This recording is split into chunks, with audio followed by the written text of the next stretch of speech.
चुनावों के आते ही चुनावी प्रत्याशियों के पक्ष में नेताओं का भी चुनाव प्रचार शुरू हो जाता है। उनका दौरा, उनका आना जाना भी हल्के में लगा रहता है। इसी के चलते 4 फरवरी को केंद्रीय रक्षा मंत्री राजनाथ सिंह ने पठानकोट जिले का दौरा किया। उन्होंने पहले जानपुर में अपना संबोधन रखा और इसके पश्चात GS गार्डन पंगोली में भी उन्होंने जन संबोधन किया। इस मौके पर उन्होंने अपनी बात रखते हुए कहा कि लोग बढ़ चढ़कर दिनेश सिंह बब्बू को अपना सहयोग दें। उन्होंने कहा कि पहले भी वो 3 बार जीत चुके हैं और तीनों बार वो हल्के में उनके पक्ष में वोट अपील करने के लिए आए थे। उन्हें बेहद खुशी है कि वे चौथी बार आएंगे।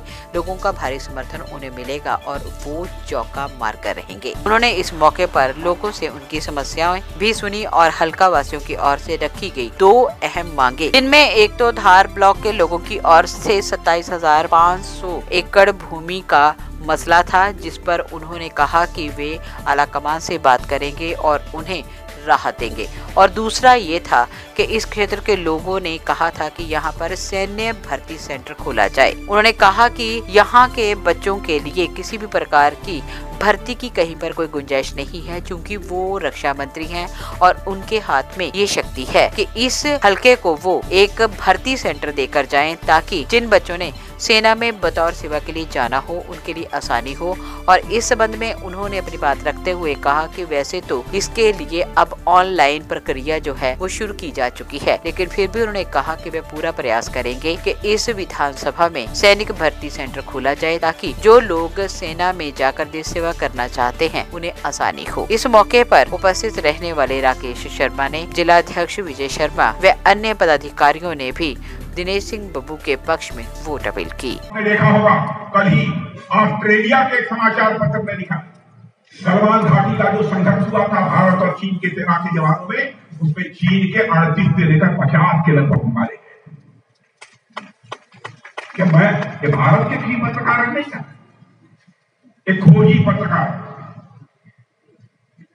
ऑस्ट्रेलिया का अखबार में लिखा, और राहुल जी ने ग्लोबल टाइम्स, जो कि चीन की सरकार का एक माउथ पीस पेपर है, उसके कहने पर आपने आरोप लगाया। भाइयों, इसलिए मैं आप सबसे निवेदन करना चाहूं, फैसला आपके हाथों में,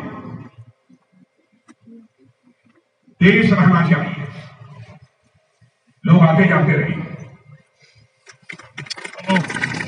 देश का मस्तक किसी भी सूरत पर झुकना नहीं चाहिए।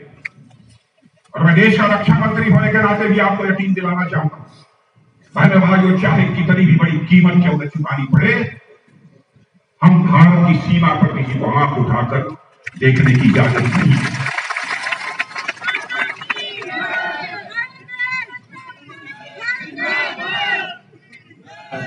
भारत का चरित्र रहा है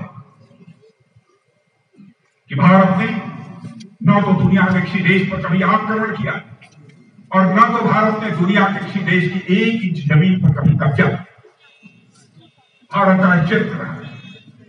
भारत ही दुनिया का अकेला देश, जिस भारत देश के रहने वाले ऋषि और मनीषियों ने इसी भारत की धरती से यह संदेश दिया सारे विश्व को कि भारत की सीमा में रहने वाले लोग ही नहीं, बल्कि पूरे विश्व की सीमा में रहने वाले लोग सभी एक ही परिवार के सदस्य हैं। यह मानते हुए वसुधैव कुटुंबकम का संदेश सारे विश्व को दुनिया के किसी एक देश की धरती से गया है तो भारत देश की धरती से गया है, पूरा विश्व ही हमारा।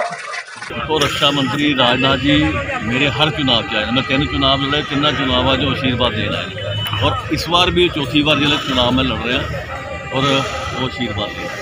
उन्होंने आशीर्वाद में भारतीय जनता पार्टी को जित हासिल करेगी और 25,000 वोटों को जितेगी। और भी सर स्टार प्रचारक आ रहे थोड़े चुनाव प्रचार ਲਈ देखो पार्टी हाईकमान देखना और आएंगे, अगर पंजाब से आएंगे। ਤੁਸੀਂ ਚੌਥੀ ਵਾਰ ਵੀ ਜਾ ਰਹੇ ਹੋ ਇੱਥੇ ਸਰ ਚੁਣਾਵ ਜਿੱਤਣ? चुनाव 100% जितांगे, कोई शक वाली गल नहीं। सर रक्षा मंत्री जी ਜਿਹੜੇ ਇੱਥੇ ਸਪੈਸ਼ਲ ਕੋਈ ਖੇਤਰ ਵਾਸਤੇ ਕੀ ਘੋਸ਼ਣਾ ਕਰਕੇ ਗਏ ਨੇ? देखो एक तो कह गए नहीं 27,000 एकड़ पैली जी है, 27,500 एकड़ जमीन जी धार ब्लाक की मतलब इन्होंने फारस ना करती, वो 100 साल के लोगों के कब्जे। उन्होंने इतने कहा है कि साडी सरकार आने वास्ते आप कोई ना कोई हल करांगे। सर बेराज हंसती संघर्ष कमेटी वालों काफ़ी लंबे समय तो संघर्ष किया जा रहा है, ਉਹਦੇ बारे कोई मैसेज दिता उन्होंने? देखो मैं भी जो अपने बराज हस्ती है, डैम हस्ती है, उससे लगातार संघर्ष और 300 के करीब लोग मैं लगवाए गए। लेकिन देखो जी पॉलिसी चेंज होएगी तो ही गल बने, पर आज की पॉलिसी उन्होंने चेंज की है पिछली सरकार ने, टाइम की पॉलिसी उन्होंने। सर जे धार क्षेत्र की गल करिए काफ़ी सारे पिंड ऐसे है जोड़े कि अजे अपनी मूल सुविधावां तो भी वंचित ने, की कहना चाहोगे? नहीं, बड़ी सुविधा, हर सुविधा है, पानी की सुविधा है, सड़क है ना, स्कूल है, बड़ा कोई कमी रही भी ठीक हो जाएगी। नहीं जंगलों से भी अंग्रेजों का राज चला है। पहले मैसेज की देना चाहोगे खास करके इस बारी नवे भी वोटर होंगे जिन्हों के नवे वोट बने? मैं मैसेज देना चाहता कि भारतीय जनता पार्टी की सरकार बनाओ, पंजाब की ताइयों डिवेलपमेंट होनी है, ताइयों ही रोजगार मिलना पंजाब के नौजवानों को।